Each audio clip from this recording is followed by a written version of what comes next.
Hello, MotoAmerica fans. It's time for another episode of Off Track with Carruthers and Bice. You'll laugh, you'll cry, and you may even learn something from this unlikely pair and their special guest. The mic is yours, Paul and Sean. All right, guys, we're here for another episode of Off Track with Carruthers and Bice. I'm Paul Carruthers. That's Sean Bice, and this guy down here is I'm bombarded by Sean's. We've got Sean Dylan Kelly. We got the Sean's back. The Sean's are back. Okay, reunited. Sean and I talked earlier, and we were trying to figure out how long it's been since he's been on the show. So I looked it up, and ironically enough, he was on the show in December 14th, and today's December 15th. And but it was 2019. So, oh my God, 4 years. That's ridiculous. That's crazy. I mean, that was indifferent. He might have had you might have had still had long hair then. No, he didn't. Dylan Kelly. He didn't. No. He never had long hair at MotoAmerica. Thank you. That, you know your your facts. Yeah. You would have remembered right. that. Yeah, I would have remembered. It would look like Jake. That is crazy that we're only off by a day for 4 years. Isn't that wild? I know, it's crazy. And I didn't think it had been that long. So let's start. I mean, your life now compared to 2019 is drastically different. Yeah. But first of all, let's get started with this because we're excited. MotoAmerica is excited as a group, and our fans, I can tell, are excited. Yesterday, we got to make the announcement that you're going to be racing in MotoAmerica, not only in MotoAmerica, but MotoAmerica Steel Commander Superbike, which is like the premier class, right? So we're stoked on that. Tell us a little bit about, I mean, did it come as a surprise to you? Did you know, how long has this been going on? Yeah, well, if you guys are excited, imagine how excited I am. It's so nice. I mean, obviously there's so much to talk about, which I'm sure we'll hit in a bunch of topics in this podcast, but it feels good after the last 5 months. It feels good to finally have this cleared up and just know that I have a good deal, that I'm coming back home, that I'm going to the highest class of the States is amazing, and that I've got the package that I've got. So I'm excited. I'm very excited.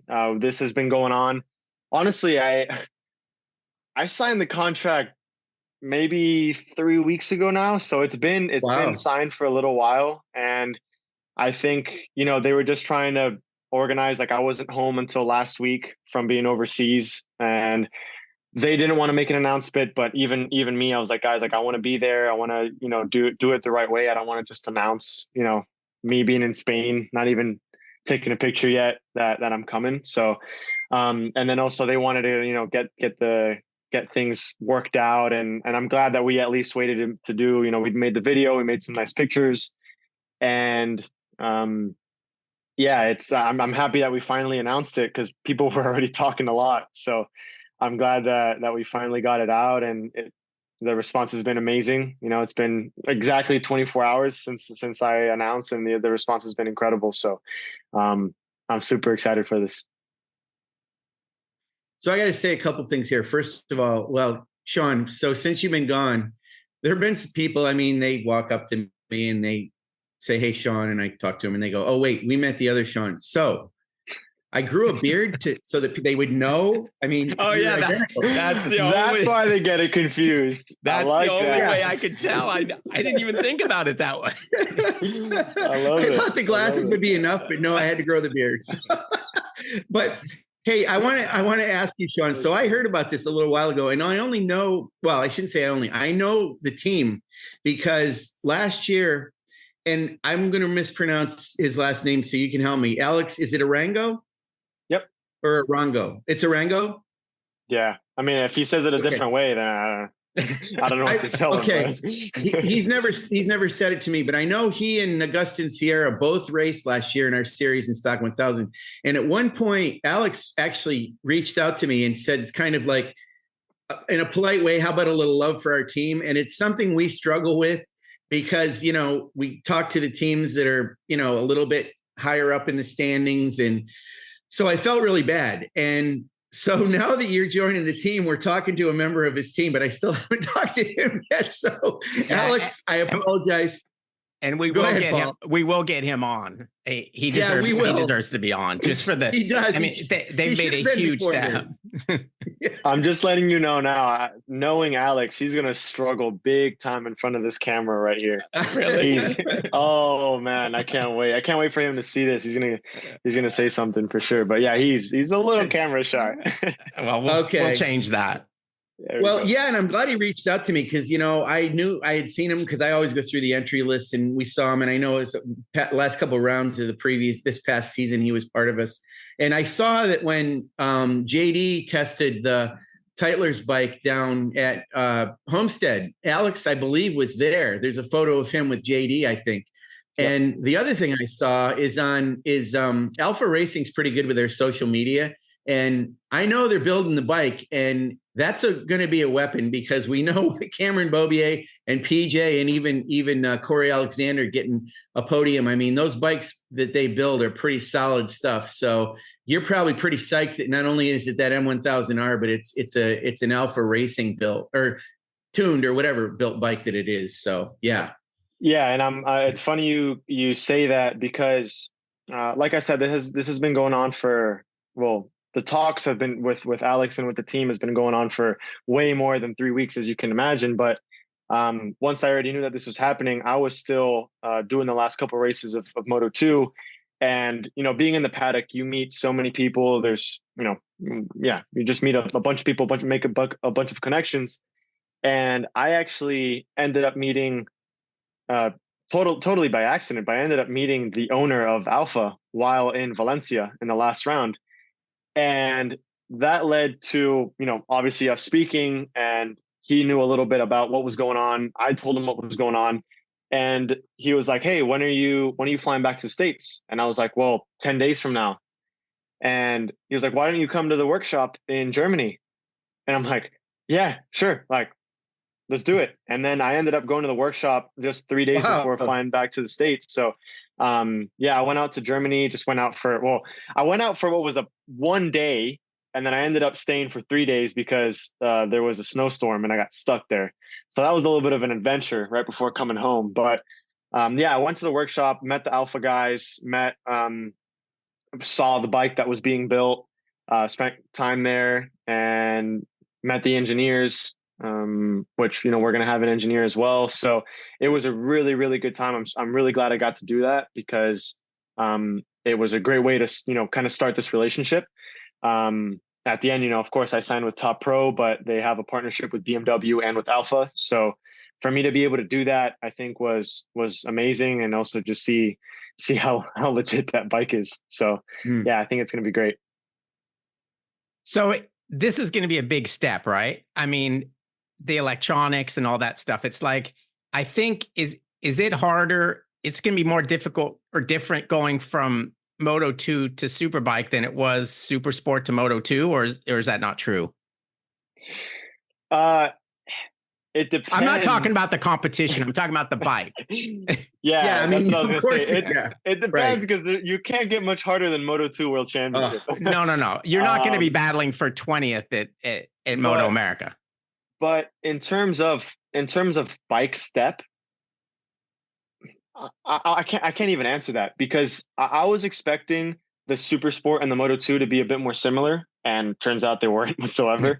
The Moto2, it's a completely different bike, completely different breed. For sure, the Superbike will be its own breed, its own step, its own machine, and I think the electronics will be one of the biggest things. I haven't, I actually rode a stock 1000 last Sunday, an Alpha built stock 1000, Alex's bike. Actually, I rode it in Homestead, and so I started to get my feet wet with the big bike, with electronics, and just start understanding how it works. So it was really interesting. I'm glad I'm starting to do this already because I need it. I'm very used to having myself and the bike, and if let's say that if you have a relationship with the bike, it's you and the bike, right? You are speaking to the bike, you have that direct connection, you're communicating with it. And now with electronics, at least this is just my feeling after riding one day, with this stock 1000 is I've got electronics. It's like having a person in between, and you have to speak with that person, and then that person speaks with the bike, right? You have that in between that it was, it went a little bit better than I expected. Like I was expecting it to be like catch me a bit more off guard, but I think just that bike is okay. I haven't ridden the Superbike, so that's going to be a completely different story because engine, chassis, swing arm, suspension, electronics, that is still going to be much different with the Superbike, but it still wasn't as crazy as I thought. But I still have a lot to learn, to have that in between and just trusting that you can open completely and there's going to be something there stopping you. So, but yeah, it was a great way to start getting my feet wet with this new bike. Okay. Go ahead, Paul. We have to talk about Moto2 as much as yeah. I don't even like talking about it. I can imagine you don't like talking about it. I think maybe what helped you is the fact that we all saw, based on Cameron Beaubier's results in Moto2, that I think if those of us who didn't really know how hard it was, I think suddenly we got the punch in the stomach to tell us like this shit's hard, right? So I think that might have eased a little bit, because it's frustrating, and it must be frustrating for you when people just think, oh, Sean Dillon Kelly's no good. Well, they pretty much know that Cameron Beaubier's good, so it had to have eased it a little bit. Am I right in thinking that way? So a couple of things to comment. I mean, number one is I have no problem talking about Moto2 because it was one of the best experiences of my life. It was a dream come true for me to get into Moto2 World Championship. And, yeah, there's people that are talking this and talking that, but I have zero problem to talk about what I did and how I did. I'm really proud of everything because as difficult as it was and as challenging as it was and as everything that got thrown towards me, I gave everything I had, and I feel like I came out stronger, better, smarter, faster. So why would I have any shame to talk about it, right? The only shame that there is the people that are talking saying X, Y, and Z, but I have no problem for that because people have no idea. So Right. So I don't care, right? At the end, if you're not in that paddock, if you're not there, if you're not seeing what's going on, people just don't know. So I'm fine with that. I know people are always going to have an opinion. People are always going to talk, and so what am I going to say, right? I know what I experienced, and like I said, yeah, very challenging, but I'm extremely grateful for everything that I learned, and I went around the world racing motorcycles. Like, how cool is that, right? Very And cool. yeah, there was more, there was harder days than there were good days, but sometimes that's how it is. I've got 2 years of Moto2 World Championship in my pocket, and I'm only 21. So I think this is, Right. I think that there's no better learning experience than that for what I hope is going to be still a long year ahead of me, or a long career ahead of me. But yeah, in terms of the specifics now, there's a lot to talk about, but I think that answered your questions there. It did. Thank you. Well, yeah. And Sean, you touched on it earlier. We thought, like you did, we said, oh, he was in Supersport. He doesn't have to unlearn the electronics of Superbike like Cameron did. So we thought it's going to be a little more relative, the weight of the bike, the displacement of the bike. We thought the same thing you did. And obviously it's hard for everybody, and it's so close together that it doesn't take hardly anything to be from down in, I don't know, 15th to 20th, but up in the top 10 or something. I mean, the differential there is so small. I don't even understand it, how it can be such, tenths of, milliseconds, I guess. So what is the thing about Moto2 and about those bikes? What's the hardest thing about them? Is it the frame being so stiff? Is it the front end? What is it? So I think it's a combination of things. Number one is the bike is definitely very unique. It's the stiffest bike I think you'll ever ride. I mean, I've never ridden a MotoGP bike, but I think the Moto2 is as stiff as you can get, which means it's very difficult to understand and to truly feel. Very, very fun bike. So it's great if you're, you're riding around and man, you feel like you're hauling ass, but there's still going to be those, 10, 15 guys ahead of you that are going half a second faster than you. So they're constantly finding something. And I think what makes it such a tough class as well is that all the engines are the same. So there is, it comes down to details. And because the bikes are so similar, that means that the people around you make a difference, because your mind is everything in that on track there. Like if everyone's talented and everyone has the same bike, then what's going to make the difference, right? It's your atmosphere and what's in here. So if there's one little thing missing, it's gonna be noticeable. And the other thing is like, man, sometimes I was like, how you were just saying, it's so close. Sometimes I was P18, P20 out of 30 guys, which it's not great. Doesn't look great, doesn't sound great whatsoever. But you're only sometimes even 9/10 off of the all-time lap record that they just broke that very morning. Right. And it's like, man, 9/10 of a second, there's 20 guys off the lap record of the best in the world. But yeah, you just see P20 and you're like, yep, man, just P20. Yeah. But that's just how this game works, right? This game is based off results. So if you're 20th, no one's looking at you. And sometimes, man, sometimes I felt like I was riding the absolute best I've ever ridden, and just flowing and just feeling amazing. And then you go by and you see, P22, and you're just like, wow, man, this is not easy.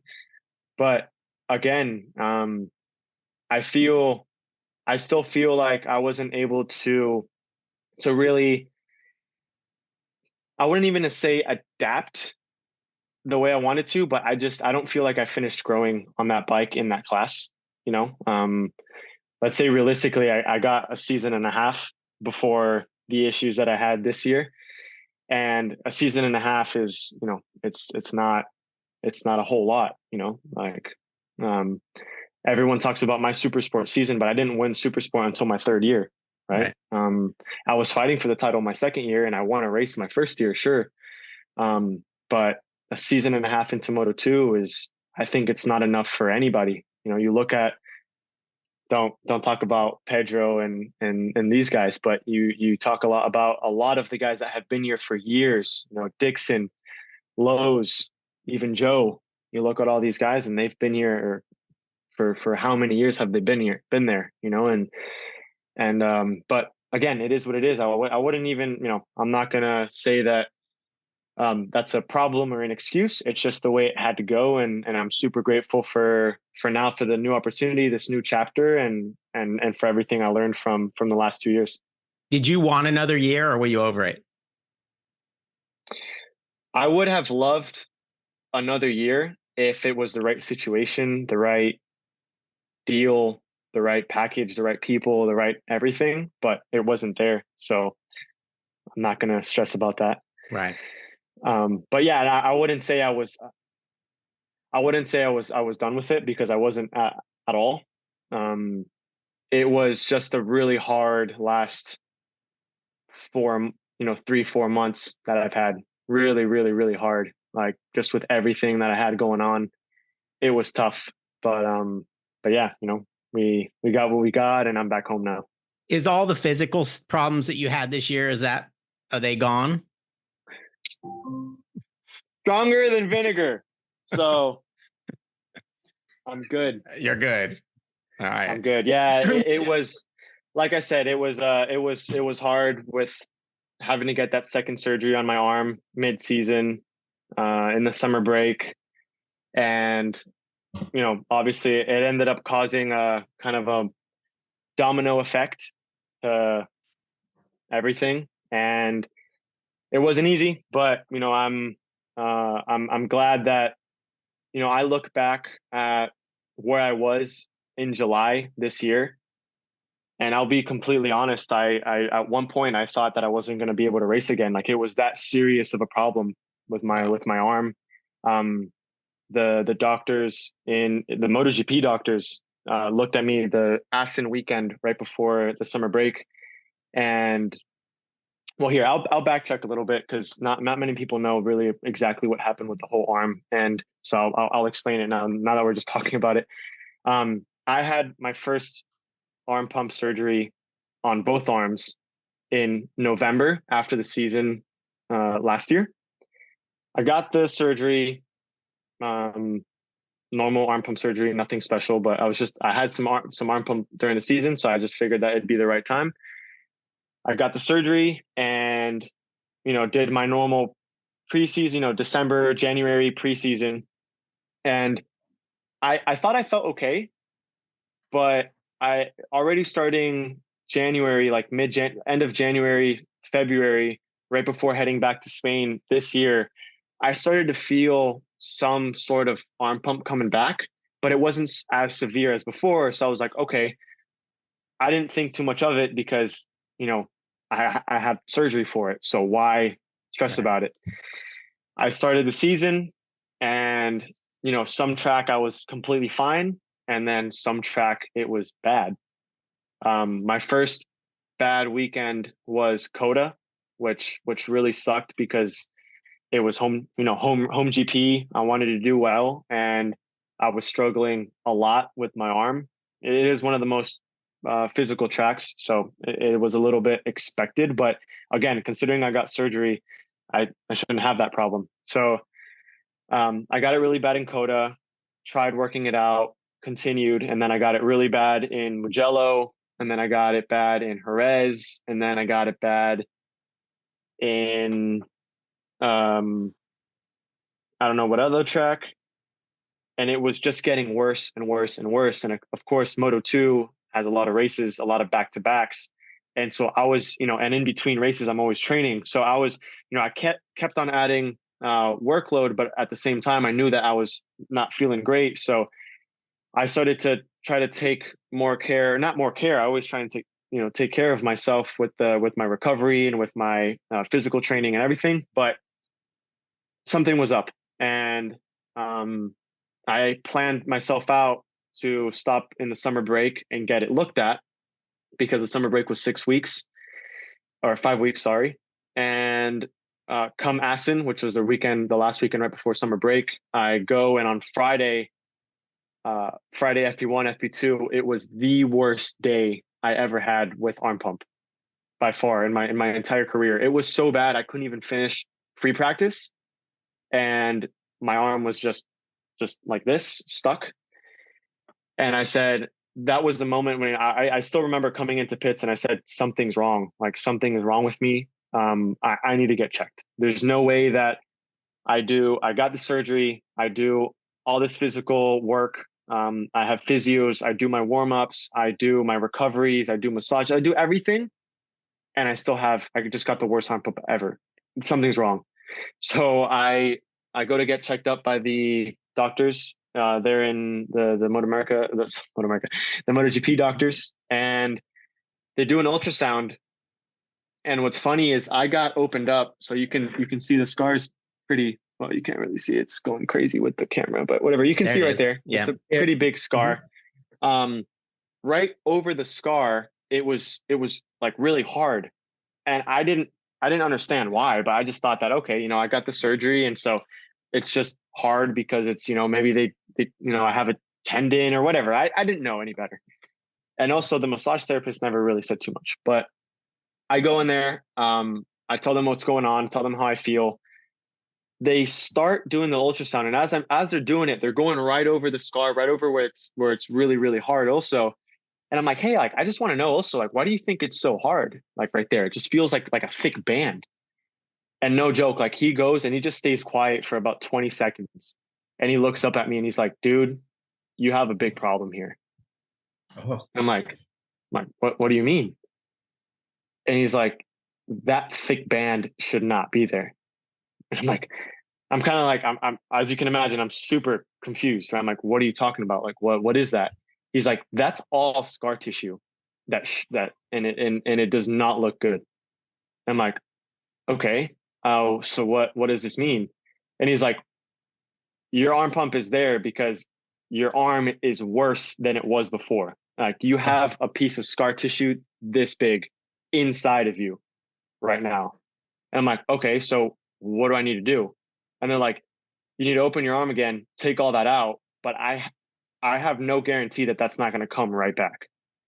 And I'm like, oh, okay. And then that's where, as you can imagine, the feelings start to get a little, the heart started going a little bit crazy and the thoughts started going all over the place. And it was super scary because I didn't know if my arm was going to be fine until I finished my therapy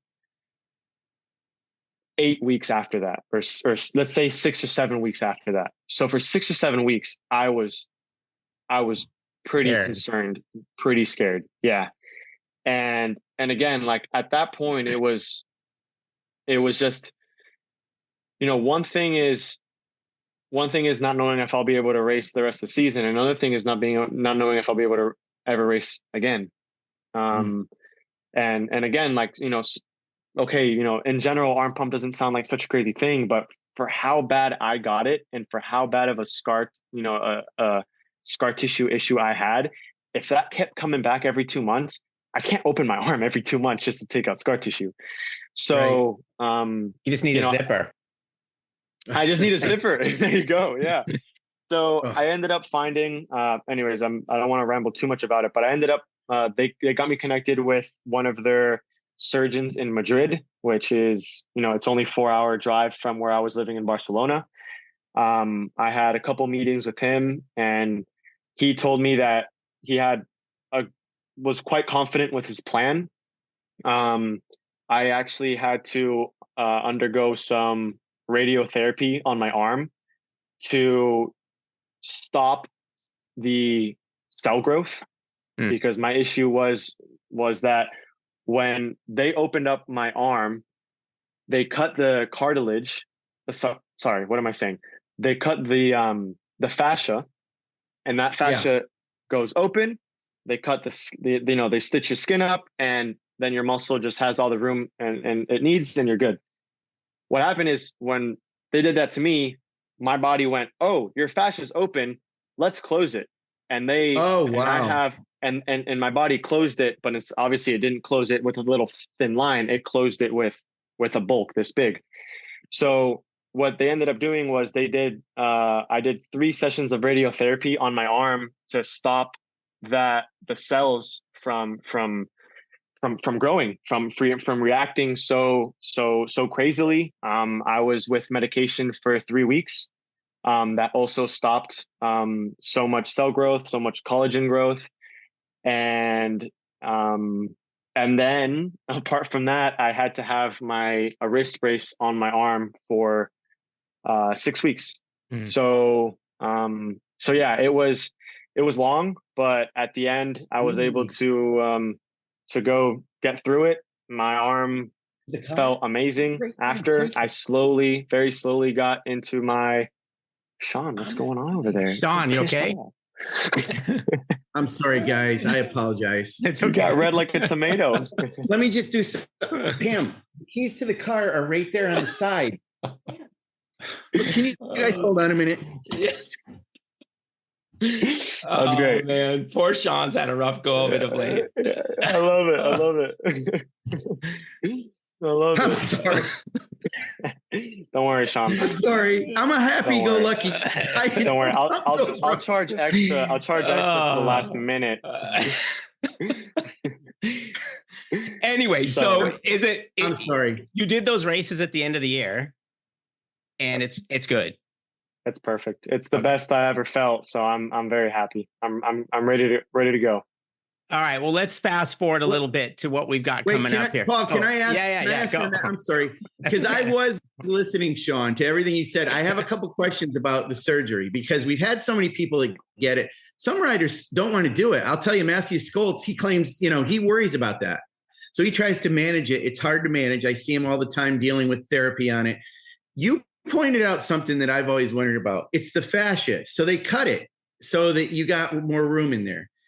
So I always wondered if they cut it, it could grow back together. Why don't they? I guess they can't remove it completely. So it's interesting you say that. I've heard different things. One of the things I've heard is they can remove it entirely, but it could just make the problem worse because your body's going to want to grow it back entirely. Whereas if you just cut it in one spot and it splits open, your body's okay with that. Obviously, my body wasn't because of the way my body reacted. So that's a different, that's that. I'm different. Don't count me in. But I think majority of the people do need to get it opened up or checked up every handful of years, Okay. Which is not ideal anyways. Like even if it's 5 years, like opening up your arm every 5 years isn't great. But yeah, I don't know. From what I've learned is I wish I would have known the first time that I should have rested the arm a lot more the first surgery. Obviously now I know how my body reacts. Now I know that my body has a tendency to scar up very aggressively.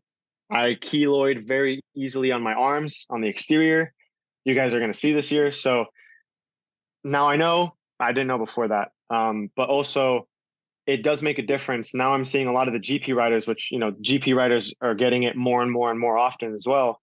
And now doctors are starting to realize it's not good. Even though you can get the surgery and ride a week later, it's not good for you. If you get the surgery, just don't do anything for 3-4 weeks. Like the more you wait, the better, because your body won't react in a bad way, and it'll let it settle. That's happened to a handful of riders that I learned from. So that's what I would tell the people that are looking into it is just get the surgery, but then just chill. Okay. So Paul, the last thing I want to ask Sean, I want you to be completely honest with this, Sean, because I will tell you for myself, and you saw some emotion here earlier from me on something else, but listen, if I would have seen, I would have been in tears. You had to have been in tears. You couldn't have been just, I'm so down in the dumps. You had to feel like your career was ending, and how did you get through that emotional low? I mean, just the fact that it would have destroyed my life, I think. Yeah, no, I mean, like I said, people don't understand what I went through, but yeah, I did. I had tough days. I cried. I didn't feel good. I didn't know what was going on. Like honestly, my parents, my sister, my girlfriend, Gabby, like they got me through it. If it wasn't for them, I wouldn't have been able to. Like they were there for me, even though it was at distance a lot of the time.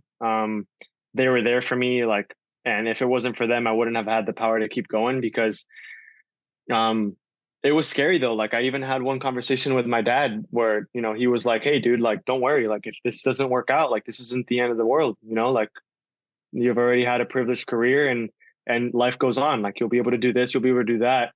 And like, man, I just remember like, yeah, he's right. But I just remembered like, it was amazing to see how accepting my dad was of that. Cause at the end of the day, like we got here together, but it also like fucking broke me when I heard that, like, holy shit, like, is this actually gonna, like, this is a reality, like this actually might happen, so yeah, it sucked for some time, but again, I tried to stay as positive as I could, and not think too much of the result, just kind of go more day by day. As hard as that was, I just had to go day by day, and I had moments where I was getting backtracked from the surgeons where they were telling me, hey dude, like, you need to wait some more days.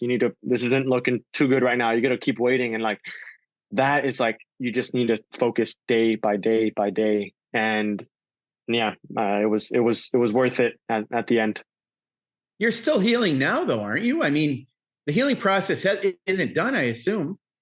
So I would say the healing is done, but I'm just now getting back to, like, the last month I got back to my full training schedule. Because as you can imagine, I didn't get back to my full training right away after that. Well, at all for a couple months. So I just now in the last month got back to my full training, my normal training schedule, and my arm, like, between not doing anything for 6 weeks and between the radiotherapy, it got quite small and quite weak. So I felt fine racing. I felt fine on the Moto2. I didn't have any issues at all. But when I put the full training impact, motocross, gym, and stacking this on like my normal training, I felt like I need a lot of therapy, a lot of self-care, massage, all this stuff. I need a lot of that recovery time. So that's the main point that I'm at right now, is I'm just really just trying to take care of it. But the healing is done. Like, the surgeons already told me, dude, like, you're done. There's zero sign of scar tissue. There's zero problem. You're good. Just train, load, and recovery. So it's good. Okay. Yeah. Now right. let's move forward. Sorry, Paul. I needed to get into that. That's okay. Okay. So at the press release, it said it made it sound like there was going to be a couple of bikes, at least from the team at Daytona. Are you on one of those? No. Okay. All right. I thought maybe they'd throw a bike under you and let you do the Daytona 200 since you almost won it once. Or did you win it? Did you win it, or you're close? No, don't tell me that. I got close. Look, I got the trophy right in front of me. Damn it, right here. That says P2, not P1. Oh, sorry. Hey, at least you kept it, Sean. We're glad you kept it anyway. Of course. No, I've got my pole. I've got 2 pole position helmets and 2 P2s. So I have a decent record at Daytona, but I need that P1. But no, the team is quite focused on the Superbike program right now. Obviously they've got 8 bikes planned, so it's big. So I think they have a lot to worry about. But I think adding in a 200 right now is a lot to put on the table. That doesn't mean that I won't do the 200. I actually don't have anything secured right now. So we're going to see what we can talk about and arrange. So we'll see about that. Okay, so going in, let's say your season's going to start at Road Atlanta, and you're going to be on a Superbike for the first time, other than whatever testing you get done. What part of that makes you nervous? I'm just excited. That's good. That's good. I mean, I'm just excited. What do you think's the hardest part? Getting yourself up to speed on the bike, or the competition? I think for my thing will be adapting to the Superbike. I want to adapt as fast as I can. Mm-hmm. That's why I'm talking a lot with the team to have the right people around me, because the better people I have around me, the easier or the faster I'll be able to adapt on that bike. So I think that I'm aware of the competition. I'm aware of the step. I'm aware of everything I have to learn. But I'm also not scared, right? I've jumped into the deep end plenty of times already. So right. I'm not scared. I'm just excited for this opportunity. I know I have a few months to focus on myself. I know what to work on. And like I said, I've already started to get my feet wet with the Stock 1000. We hope to have the Superbikes really soon, and yeah, it's putting 100% out there, and we're going out there to win. So that's going to be the goal. It's also kind of cool because Richie Escalante started to do really well last year. It took him a year or whatever to get going, to get up to speed, and now he's like a factor, right? I mean, he got on the podium, and yeah, it makes, with you coming back, it makes me think about those great battles that you guys had in Supersport. So it's kind of cool if you get to get out there again and race with Richie a bit. Of course. No, this went out, the post went out yesterday, and I've already had a bunch of people like send me messages and even tell me today. I was running around and some people talking to me, some comments, just everything saying, oh, like you and Richie are back on the same grid. And that's super exciting. Like I think that Richie and I had made one of the best seasons ever, in not just in Supersport, but I think in MotoAmerica in general. And so I think it's exciting for not just for me and for Richie that, we have a great relationship and some amazing memories. I think we're both excited to be on track and hopefully have some fun battles, some good battles up front, but also for the fans. I think it's going to be good for everyone that knows this, this battle that we've had together for a couple seasons, and now that we're both going to be on the top class, I think it's exciting for everyone. Yeah, we'll make a rivalry out of it, and that people know how much you hate each other and stuff. So it should be good. That's right. Hey, I'm saying, we love each other, and there's a lot of respect. But during the season, it always gets a little feisty. So don't worry about it. That press conference at Ridge, I'll never forget that. That we got into that whole thing about displacement and all that. It was a crazy time period. Sean, I want to tell you something. So Paul will underscore this. I constantly, like, we talk about a rider, I'll go, I love that guy. And Paul always says, you love every rider. And it's true, I do. But I had mixed feelings about you going to Moto2. And it's not because I didn't want you to do it, because obviously, it's a goal and it's something you need to do. But man, it would have been so cool if you moved up to Superbike. However, I will say this. I think Moto2 is a hell of a training ground for MotoAmerica Superbike. And I'll never forget, Ben Bostrom told me this years ago about World Superbike.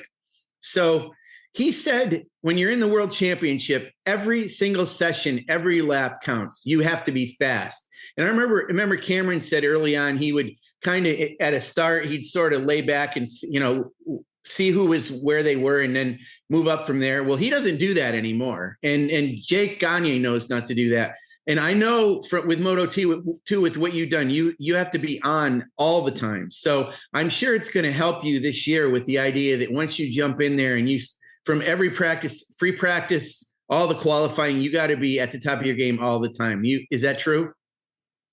You have to be, excuse my language, you got to be hauling ass from pit exit.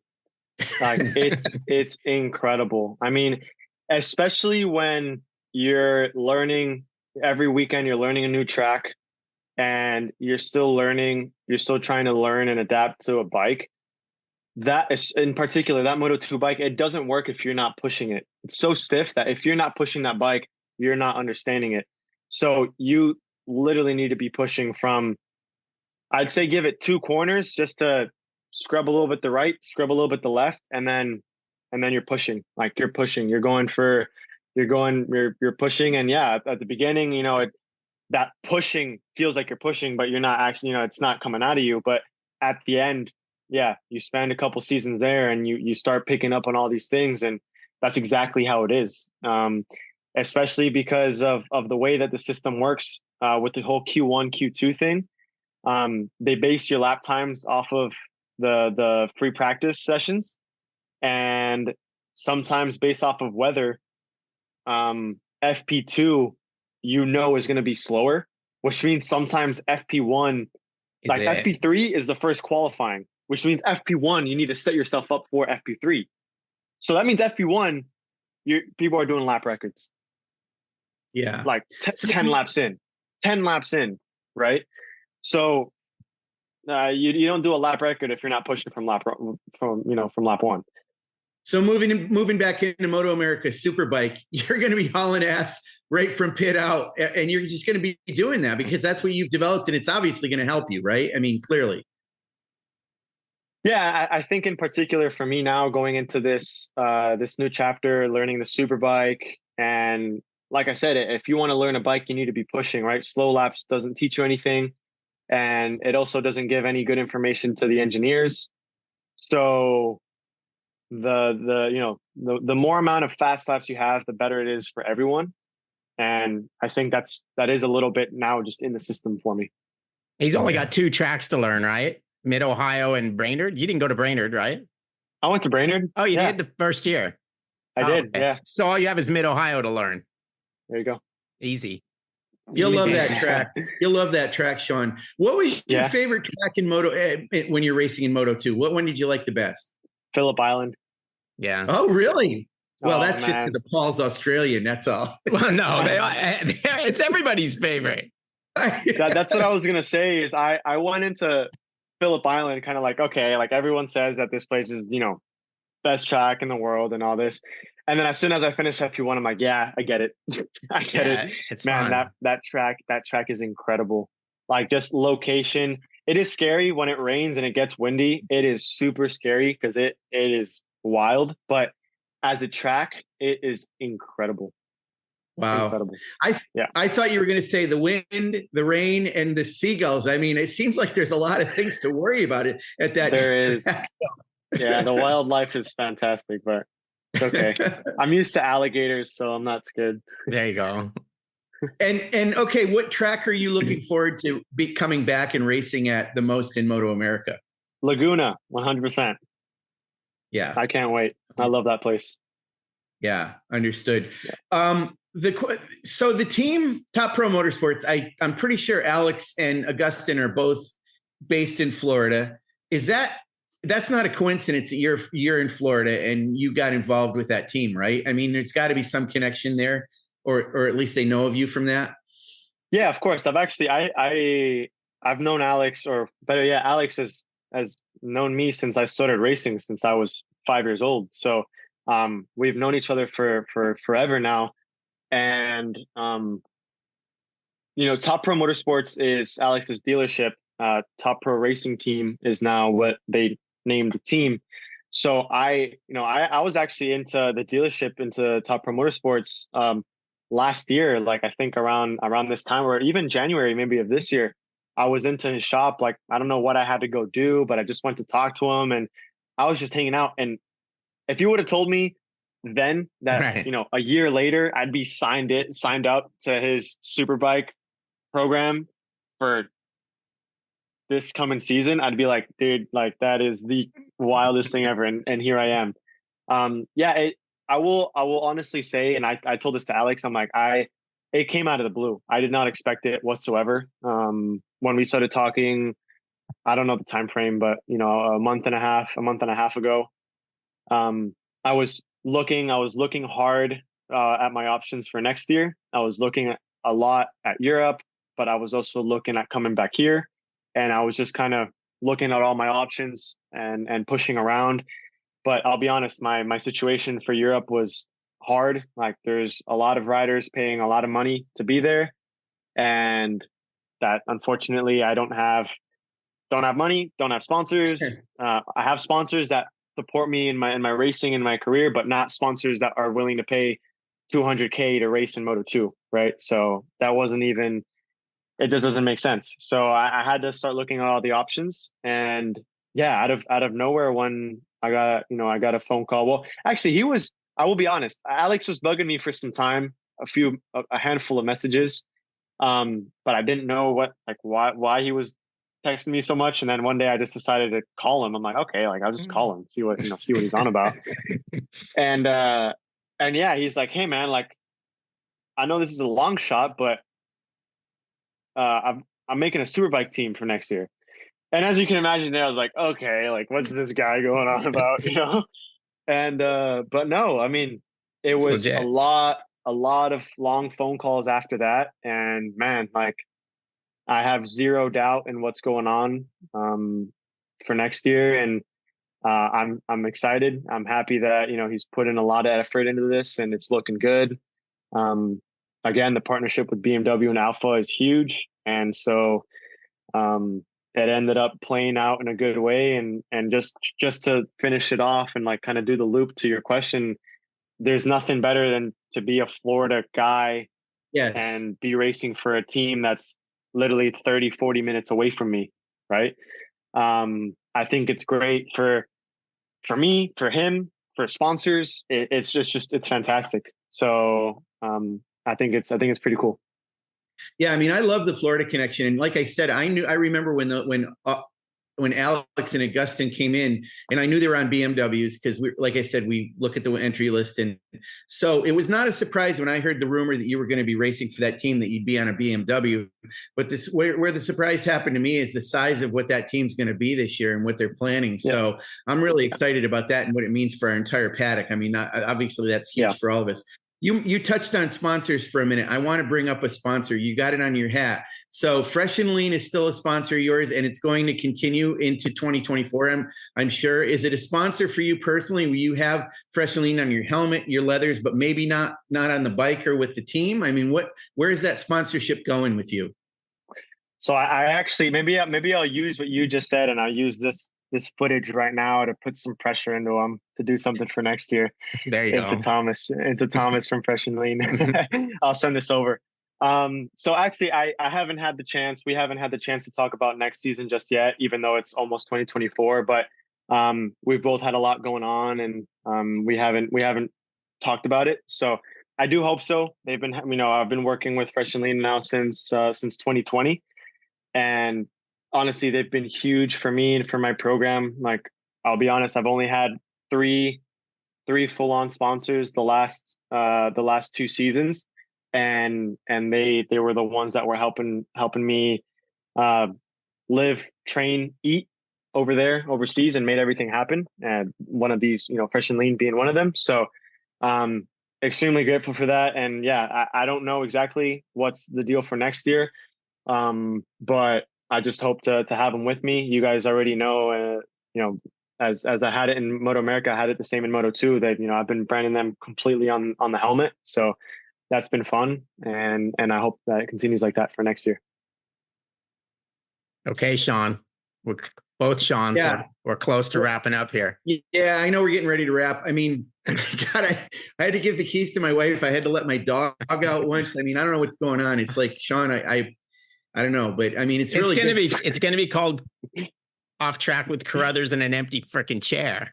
Yeah, I know. That should just be the screenshot, just a screenshot of him just be doing nothing, What an idiot. I mean, I'm just an idiot. But Sean, I mean, what you've done in our paddock, coming up through, and even, I mean, we knew about you when you were pretty young. I mean, I joked about back when you had longer hair, but, obviously Red Bull rookies and all that. I mean, you've been racing for a long time. You've got huge experience. So, I mean, and you're only 21. So that's the part I can't believe. I'm going to see his ID. It's incredible. It's incredible. I mean, it really is. And so, Sean, you're going to race in Superbike. I mean, we'll see what happens. Couple years, we'll see what, you are still young, and okay, you could go back to World Superbike. You could go to MotoGP, because I know how they are about Moto2 to MotoGP. I don't necessarily think Moto2 translates to MotoGP very well. Do you? If you're up front and winning constantly, like the last couple guys have, yes. But in terms of bike, right, every step is going to be a big step onto a MotoGP bike, in my opinion. I think what Moto2 teaches you more than bike, the bike is always going to be different no matter where you jump from. It's just the level, right? The level of attention, the level of just being that guy, like a Costa, right? He's coming from a Moto2 bike, but he's a Costa. Everyone knows he's going to be fast from the MotoGP bike. So, but it's for that reason. If you're there in Moto2, you're going to be there in MotoGP. Sean, why are you trying to get rid of him to some other series already? We just got him back.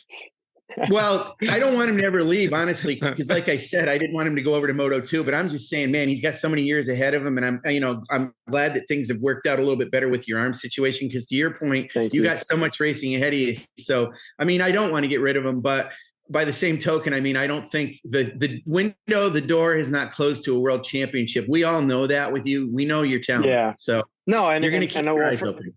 I appreciate that. And at the end of the day, that was also, as you can imagine, one of the things that did go through my head, right? Because it wasn't easy also having to pack everything up again and have to come back home and have to be like, okay, my Moto2 just ended here and we're going back home, right? But again, that's not the end, right? There's still so much to go. I don't know if I'm going to be here for 1 year, 2 years, 3 years, 4 years. I don't know how long I'm going to be here for. I don't know what opportunity I'll get here, there, wherever it is. I don't know. I'm not stressed about it either because I'm just excited for what I've got going on right now. I'm focused on doing my 100%, and I know that my given everything I've got will bring the results, and the results will bring everything else that it's got to bring. So that's why I'm grateful for what I have right now, and I can't wait to get started. Yeah. Just one more, Paul. Just one more for me. Go ahead. I saw. Okay. No, you go. Okay, real quick. So Cameron, I think Paul knows about this better than I do. We've asked Cameron like who he was closest to in the paddock in Moto2, and I think he said Jake Dixon. Isn't it Jake Dixon, Paul? That he? Yeah, I think they were friendly. Yeah, he's super close. Okay. Yeah. Yeah. So Sean, who was your guy in the Moto2 paddock? So I was actually really cool with Rory this year. Rory Skinner, my teammate. Well, at the beginning of the year. Yeah. We actually ended up building a really cool relationship, and we had really good times. We spent times together in Cali at the beginning of the year, and we had fun. The other paddock guy is Moto3 guy, Xavi Artigas. He's a super cool. I raced with him in Rookies Cup a couple of years, and he's done podiums in Moto3, so he's freaking legit. Spanish guy, but I don't know why, but we just have a great relationship, and he was probably one of the only real guys I spoke to. So it's always important, like as serious as that game is and as little friends as you really do have there, it's nice to always have those one or two to be able to, have some fun with and screw around with. Yeah, I get it. Okay. You're good, Sean. And Sean, for now, I'm satisfied. Now I have you two to fuck around with. Sorry. Well, yeah. And it's okay. Well, no, and I was gonna say, I mean, you know how friendly and everybody is in our paddock. So, obviously you'll get back into hanging out with all the riders and staff like us and everybody else. So it's gonna be great to have you back. Yeah. Sure. Thank you. And we won't wait another 4 years before having you on. Right. Let's not. Right. I'm cool with that. I'll be here. All right. You guys, thanks a lot. And all of you, likewise. Both of you have a good holiday, okay? Thanks, everyone. Say hi to the family. Ciao. Thank you. Bye.